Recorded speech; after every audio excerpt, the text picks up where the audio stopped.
Uttarakhand express आप देख रहे हैं। नमस्कार, मैं हूं कंचन डोगरा और आइए सबसे पहले आपको बताते हैं मौसम से जुड़ी ये जानकारी, जिसमें तेज बारिश का अलर्ट प्रदेश में आज जारी किया गया है।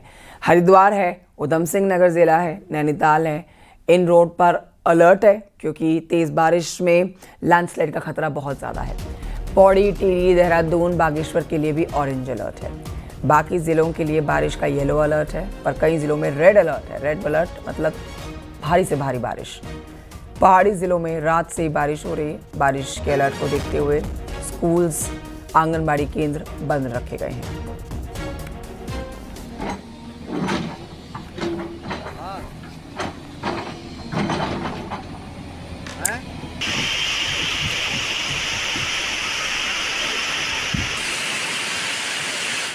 बारह तारीख की बात करेंगे तो 12 तारीख में भी कहीं कहीं भारी वर्षा से लेके बहुत भारी वर्षा मिलने की संभावना है।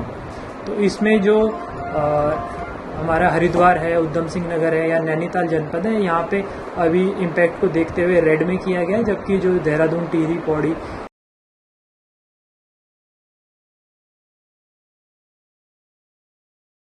और इस पर हमारे सहयोगी हमें इस वक्त का अपडेट भी देंगे, लेकिन फिलहाल आपको बता देते हैं कि उत्तराखंड में मॉनसूनी मुसीबत खत्म होने का नाम नहीं ले रही है। भारती सकलानी से लेते हैं और जानकारी। भारती सकलानी, ये मॉनसूनी मुसीबत पहाड़वासियों के जीवन को प्रभावित कर रही है। आप आज का अपडेट दीजिए, किन किन जिलों में रेड अलर्ट है, किन किन जिलों में ऑरेंज अलर्ट है, कहां कहां पर येलो अलर्ट है, मौसम कैसा बना है? भारती सकलानी। लगातार बारिश हो रही है कंचन, प्रदेश भर में ज्यादातर हिस्सों में हमने देखा कि पिछले 24 घंटे में जो बारिश हुई उसकी वजह से किस तरह से मुसीबतें आई हैं। चाहे हम सहस्त्रधारा की बात कर ले, आईटी पार्क कर ले, ये देहरादून के इलाके में बता रही हूँ, जहाँ पर लोगों को बेहद परेशानी हुई है। सड़कें पूरी तालाब बन गई, रोड पूरी टूट चुकी हैं और दिक्कतें आई। कई जगह तो मवेशी भी बहे हैं।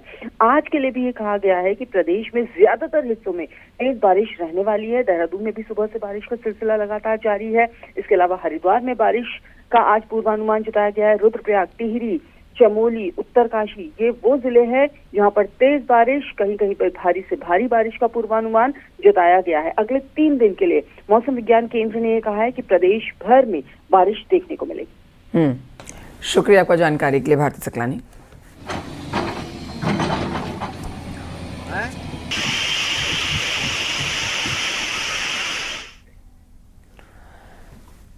मौसम विभाग ने 14 अगस्त तक रुद्रप्रयाग में भारी बारिश की संभावना जताई है और इसी को देखते हुए जिला प्रशासन ने केदारनाथ यात्रा पर आगामी 3 दिनों के लिए रोक लगा दी है। साथ ही आपको बताएंगे, डीएम ने सभी विभागों के अधिकारियों को अलर्ट पर रहने को कहा है।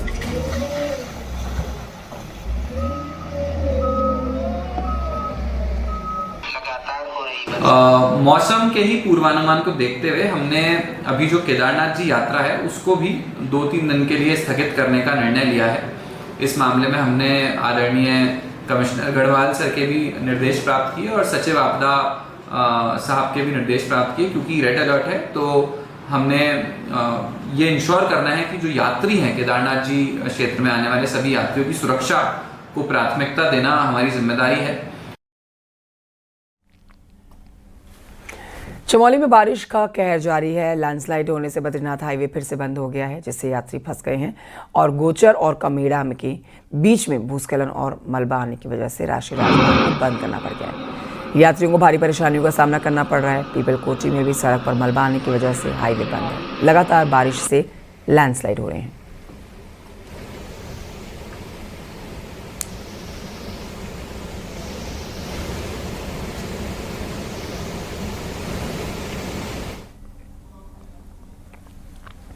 धराली में आपदा आई तो इसे उच्च हिमालय क्षेत्र में गैर जरूरी छेड़छाड़ को वजह बताया इसके पीछे, लेकिन सोमवार को देहरादून शहर में हालात खराब हो गए। देहरादून के कई इलाके डूब गए, सड़कों पर नदियां बहने लगी और नदियां पुलों से बाहर निकल आईं।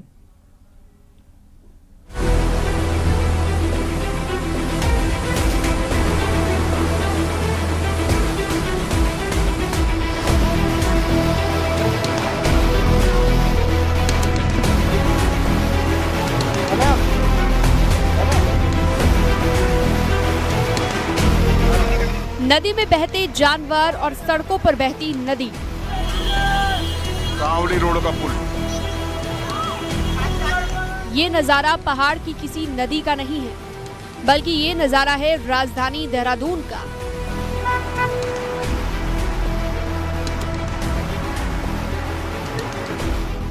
देहरादून में बारिश के बीच कई इलाकों में सड़कें तालाब में तब्दील हो गई, तो कई इलाकों में सड़कों पर जैसे बाढ़ आ गई हो।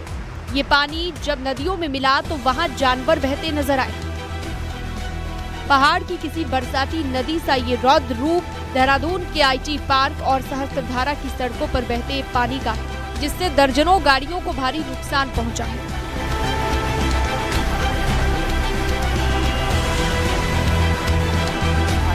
कामली रोड पर बिंदाल नदी पुल के ऊपर आकर सड़क पर बहने लगी। रिस्पना नदी के किनारे राजीव नगर के कई घरों को प्रशासन ने खाली करा दिया। मूसलाधार बारिश के बीच देहरादून के अलग अलग इलाके जलमग्न हो गए हैं। आप देखिए कि ये सहस्त्रधारा रोड का इलाका है। ये पूरी जो भी जहाँ तक भी आपको दूर तक नज़र जा रही है, ये पूरी सड़क है, लेकिन अभी पूरी तरह से नदी में तब्दील हुई है। ये पानी आप लगाइए कि जब निचले क्षेत्रों में ये पानी जा रहा होगा तो निचले क्षेत्रों में कहाँ कहाँ कितने बड़े लेवल पर जल भराव की स्थिति पैदा हो रही होगी, लोगों को कितनी दिक्कतों का सामना यहाँ पर करना पड़ रहा होगा। आप कार के अंदर ही फंसे रह गए थे? तब तक मैं कार में था तब से। फिर कैसे हेल्प हुई? आप ये लोग आए मेरे साथ तो इन्होंने हेल्प की मेरी बाहर निकालने में। तो आपने रस्सा बांध के निकाला क्या? हाँ, रस्सी से निकाला हमने। वहाँ ऊपर से देखा अपनी बिल्डिंग से तो प्रेशर काफ़ी था, तो वहाँ पे कंस्ट्रक्शन भी चल रहा था, तो हम रोप लेकर आए। फिर रोप इधर एक चेन बनाई, ह्यूमन चेन बनाई, फिर इनको बाहर निकाला। पहाड़ में आई आपदा तो प्रकृति से छेड़खानी और राजधानी की सड़कों पर बाढ़ के हालात बन जाएं तो इसे क्या कहा जाए। कंक्रीट के जंगल में तब्दील हो चुके राजधानी देहरादून का ड्रेनेज सिस्टम हर बरसात में पूरी तरह नाकाम साबित होता है। अभी मौसम विभाग ने 14 अगस्त तक भारी बारिश का रेड अलर्ट जारी किया है। भारी बारिश के कारण IT पार्क के दूसरे छोर पर भी जो सहस्त्रधारा रोड से मिलता है, यहाँ पर भयंकर तबाही का एक मंजर है। आप देखिए कि भारी बारिश के चलते जो गाड़ियाँ यहाँ पर थी या जो गाड़ियों को लेकर जा रहे थे, ये आपस में टकरा गई हैं और मलबे और भारी बारिश के कारण पूरी गाड़ी क्षतिग्रस्त हो गई है। आप देख सकते हैं कि पूरा का पूरा जो ये नदी बन गई है IT पार्क की सड़कें, इसमें कई लोग कई गाड़ियाँ इसी तरह से फंसी हुई हैं। लोगों को भारी नुकसान हुआ है। वेदर डिपार्टमेंट ने आगे भी रेड अलर्ट की चेतावनी दी है, भारी से बारिश की चेतावनी दी है। भारी बारिश से पहाड़ से लेकर मैदान तक हलकान रहा। प्रदेश भर में 5 नेशनल हाईवे, 14 स्टेट हाईवे समेत कुल 150 से ज्यादा सड़कें बंद हो गयी। सबसे बड़ी बात, राजधानी देहरादून की भी पोल खुल गई। उस राजधानी की जिसे प्रदेश में मॉडल के तौर पर देखा जाता है, वहीं राजधानी सड़कों पर बहती नजर आई। अगले 24 घंटों में भी भारी से भारी बारिश हो सकती है। यही नज़ारा आपको देखने को मिल सकता है। कैमरा पर्सन दीपक उपाध्याय के साथ सुनील नौपरवात, न्यूज़ 18 देहरादून। उधर विकासनगर से खबर, जहां पर SDRF की टीम ने अलग अलग जगहों पर फंसे हुए 5 लोगों का रेस्क्यू किया। विकासनगर के आदुवाला के पास में नदी में फंसे 2 लोगों का रेस्क्यू किया गया। कुंजा ग्रांट के आसन बैराज से 3 लोगों का रेस्क्यू किया गया।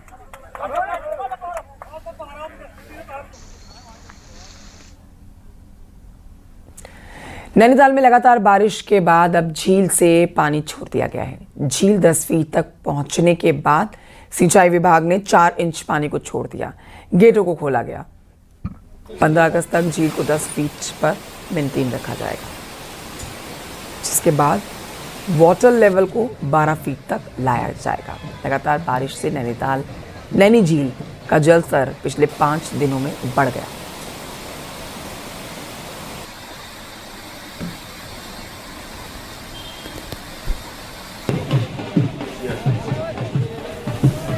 तो ये तस्वीरें आपको दिखा रहे हैं और देखिए नैनी झील जहां से अब पानी जो छोड़ा गया है उससे आप एक राहत कह सकते हैं। आसपास के लोग इस दहशत में थे कि झील का जलस्तर यदि ऐसे ही बढ़ता जाएगा तो आसपास के घरों में ये पानी घुस सकता है, लेकिन अब गनीमत रही, नैनी झील से छोड़ा गया पानी, झील के गेटों को खोला गया। के ऑपरेशन मैनुअल के अनुसार इसको 15 अगस्त तक हमें 10 फुट पर मेंटेन करना है तो तदनुरूप तथा मौसम विभाग की चेतावनी के अनुसार इसको प्रातः 10:30 बजे 2 इंच इससे पानी रिलीज किया गया।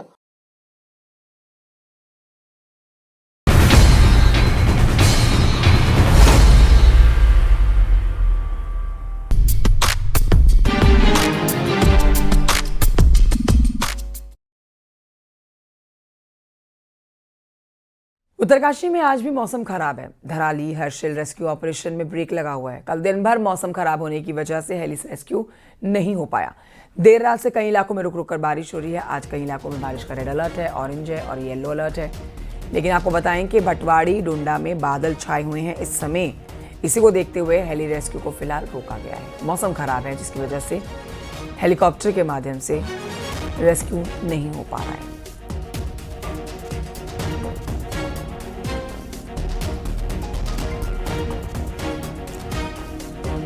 बलबीर से लेते हैं मौसम का अपडेट। इस समय हमारे साथ लाइव मौजूद है बलबीर परमार। तस्वीरें दिखाएं, जानकारी दें, मौसम कैसा बना हुआ है और क्या उम्मीद की जा सकती है? कोई चांस है कि आज हेलीकॉप्टर के माध्यम से एक बार फिर से रेस्क्यू शुरू किया जाए?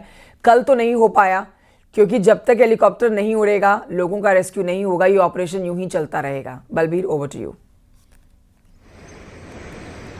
बिल्कुल, मौसम सबसे बड़ी कड़ी इस समय बाधा बनती जा रही है पूरे रेस्क्यू कार्य में, क्योंकि 24 घंटे से ज्यादा का समय हो गया है और जो सेवा है, जो राहत बचाव कार्य है, वो पूरी तरह से हेलीकॉप्टर पे अब तक चल रहा था। पर पिछले 24 घंटे से हेलीकॉप्टर सेवा है राहत कार्य की, उस पर ब्रेक लगा हुआ है। और हालात ये है कि जो संपर्क है, जो लोग फंसे हुए हैं, जो राहत कार्य जो भिजवाने हैं, जो वो नहीं हो पा रही है। और मौसम लगातार खराब बना हुआ है, ऊपरी क्षेत्रों में हल्की बारिश हो रही है। और हमने कल देखा कि 2 मशीनें, खासकर एक डबरानी के पास अचानक नदी में चली गई और नदी में बह गई। और इसी तरह से हरसिल में भी एक पोकलैंड मशीन कार्य कर रही थी जो दलदल में धंस गई। तो काफी चुनौतियां जो रेस्क्यू टीमें हैं उनके सामने आ रही है। और उसकी सबसे बड़ी वजह है मौसम लगातार बरस रहा है। हालांकि सुबह से जो निचले क्षेत्र में है बारिश रुकी हुई है,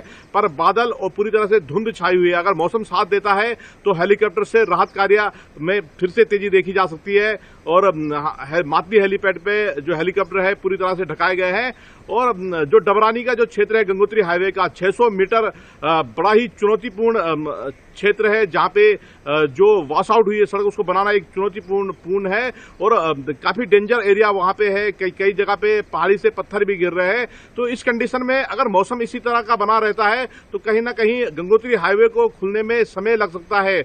और मौसम को देखते हुए जिलाधिकारी के स्तर से 1 से 12 तक की कक्षाओं के जो विद्यालय हैं, सभी विद्यालयों को बंद रखने के निर्देश दिए गए हैं। तो यही कह सकते हैं कि अगर मौसम राहत देगा तो जो राहत कार्य है, जिस तरह से 43 जो लोग हैं लापता चल रहे हैं, उनको मलबे में दबे हुए हैं और उनको ढूंढना एक बड़ी चुनौती है। पर मौसम जब बारिश हो रही है तो पूरी तरह से जो हरसिल घाटी हो या धराली जो क्षेत्र पड़ता है जहां आपदाई, वहां दलदल हो जा रहा है। और दलदल के कारण जो SDRF हो या NDRF हो, उनको बड़ी चुनौतियों का सामना करना पड़ रहा है। तो उम्मीद यही की जानी चाहिए कि मौसम अगर राहत देता है तभी जाके जो सर्च रेस्क्यू ऑपरेशन है उसमें तेजी आ पाएगी। इसके अलावा हमने कल देखा कि जो प्रभावित है उनको सरकार की तरफ से 5-5 लाख की राहत चेक बांटे गए हैं। तो काफी हद तक प्रशासन के अधिकारी, चाहे भाजपा के विधायक हो, वो ग्राउंड जीरो पे डट के लोगों को समझा रहे हैं, उनको ढांढस बांध रहे हैं। ऑलराइट बलबीर, बहुत शुक्रिया आपका जानकारी के लिए। आप नजर बनाए रखिएगा खबर पर। धराली आपदा के बाद तेजी से राहत का काम चल रहा है, राहत बचाव का काम चल रहा है। हरसिल में झील बन गई है और हरसिल में बनी अस्थाई झील के मुहाने से पेड़ को काटकर झील को खोलने का प्रयास किया जा रहा है।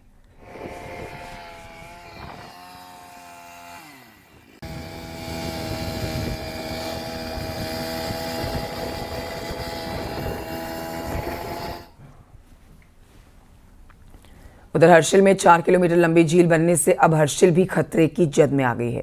भागीरथी नदी में झील का स्वरूप बनने से न केवल गंगोत्री नेशनल हाईवे का एक हिस्सा पानी में डूब गया, बल्कि यहां मौजूद आर्मी का हेलीपैड भी पानी में समाया हुआ नजर आया।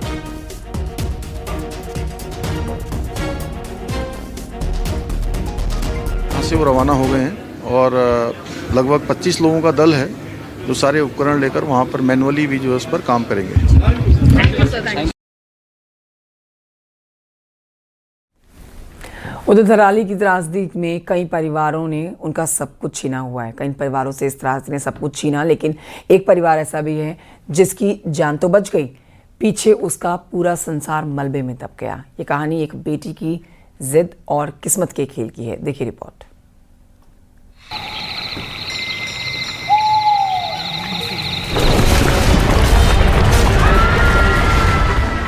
अगस्त को धराली की आपदा ने पलक झपकते ही कई घर उजाड़ दिए। इसी आपदा में एक परिवार ऐसा भी था जो कुछ दिन पहले ही गांव से दूर देहरादून आया था और यही उनकी जिंदगी बचने की वजह बन गई। धराली के जय सिंह पवार, जिनका गांव में होटल और सेब का बगीचा था, पहली बार पूजा के वक्त गांव से बाहर निकले, वो भी सिर्फ इकलौती बेटी जाह्नवी की जिद पर। जाह्नवी को देहरादून की एक प्राइवेट यूनिवर्सिटी में बीए ऑनर्स में एडमिशन लेना था। जय सिंह पवार का कहना है कि अगर बेटी की जिद ना होती तो हम गांव में होते और शायद आज जिंदा भी ना होते। आपदा ने जय सिंह का घर और होटल तबाह कर दिया। मुझे जो मेरी बेटी है, इन्होंने जिद की कि पापा एडमिशन कराना है, मुझे जाना है, क्योंकि हम हर साल इस मेले को नहीं छोड़ सकते थे। और इस मेरा क्या आवास वही होटल पे भी था, अपना गांव भी था। हमारे लिए तो देवी स्वरूप मेरी बिटिया निकली, जी हमारी जान बच गई। वैसे मेरे तो 40 कमरों का होटल भी गया, मेरा आवास से मकान भी गया और मेरे जो बगीचे बगीचे थे वो सब इसमें दोस्त हो गए। लेकिन बिटिया के कारण जान बच गई। जिस दिन जाह्नवी का एडमिशन हुआ और देहरादून में रहने के लिए किराए का कमरा मिला, उसी के आधे घंटे बाद धराली में वो आपदा आई, जिसने उनके होटल, बगीचे और बीते कई सालों की मेहनत को मलबे में बदल दिया। सविता पवार कहती हैं कि बेटी ने हमें जिंदगी दी है, सब कुछ चला गया लेकिन परिवार सुरक्षित है, यही सबसे बड़ी दौलत है। हालांकि इस आपदा में जाह्नवी ने अपने चचेरे भाई को खो दिया, जो होटल को संभाल रहा था। हम वहाँ रहते थे, अगर ये हमें नहीं बोलते थे कि चलो मम्मी नीचे मेरे एडमिशन, तो हमारा तो मतलब टुकड़ा भी नहीं मिलता, क्योंकि जो पहला का फ्लैट आया वो पूरा हमारा होटल का, हम नीचे होटल में रहते हैं, घर भी है हमारा, और घर में इस बार हम होटल ही में रहते हैं 4 महीने से, तो हमारा तो मतलब टुकड़ा भी नहीं मिलता, क्योंकि पहले जो फ्लैट आया वो सबसे पहले हमारे होटल को ले गया। बस बाकी क्या है, घर में तो क्या क्या चीजें जोड़ी रहती है, सब कुछ रहता है वहाँ पे, तो कुछ नहीं बचा हमारा। बस बाकी तो अब क्या, ना बगीचा भी वहीं पे था हमारा, होटल में था, उसी घर का मकान भी, सब चीज हमारा वहीं पे था, उसी एरिया में था, सब कुछ नहीं बचा। तो रही सही कसर मेरे देवरानी के बेटा, वो चली गया दुनिया से, वो बचा हुआ रहता तो सब कुछ हो जाता था। क्या बोलना सर, बस फैमिली सेफ है तो आगे तो हो ही जाएगा सब। तो भैया भी होते तो थोड़ा हो जाता था, घर तो दोबारा बन जाएगा। धराली का ये परिवार आज सुरक्षित है, लेकिन उनके पीछे उनके सपनों का गांव, उनका कारोबार और अपने सब मलबे में दफन हो गए हैं। धराली की ये कहानी केवल एक बेटी की जिद उसके परिवार की जिंदगी बन गई। उत्तरकाशी से न्यूज़ 18 के लिए सतेंद्र बर्तवाल की रिपोर्ट।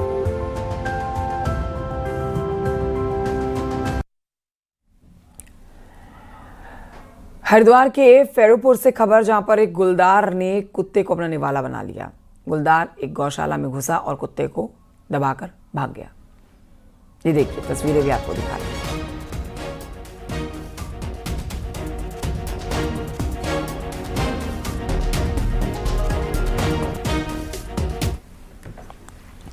खबर चमोली से, जहां पर नीति मलारी घाटी में वाइब्रेंट विलेज कैलाशपुर की मंजू देवी को 15 अगस्त के मौके पर दिल्ली बुलाया गया है।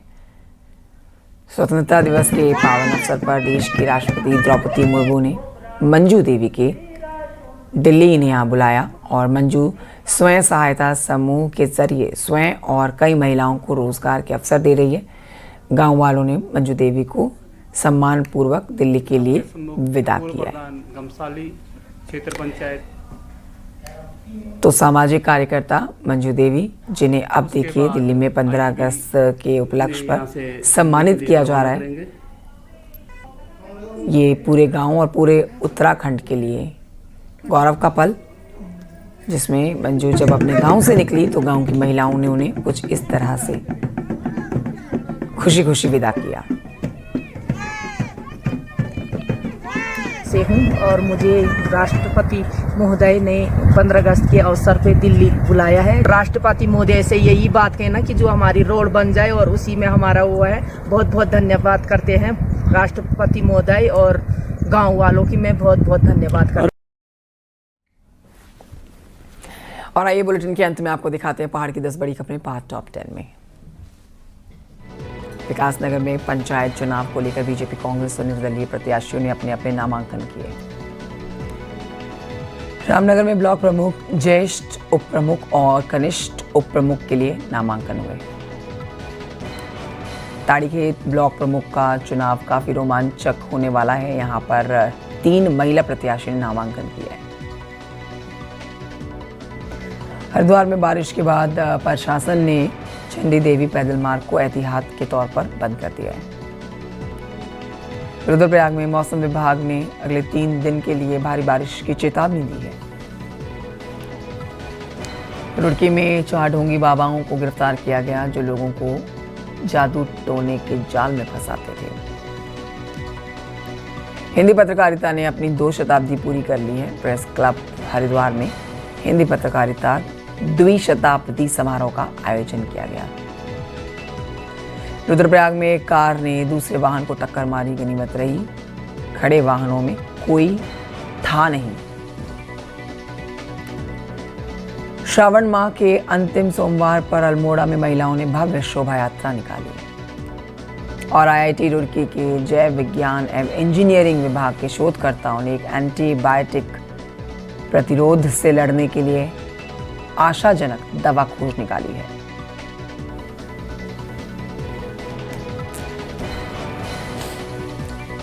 और इन्हीं खबरों के साथ वक्त एक छोटे से ब्रेक का है। आप कहीं मत जाइए, 8 बजे की स्पेशल खबरें देखेंगे आप आगे।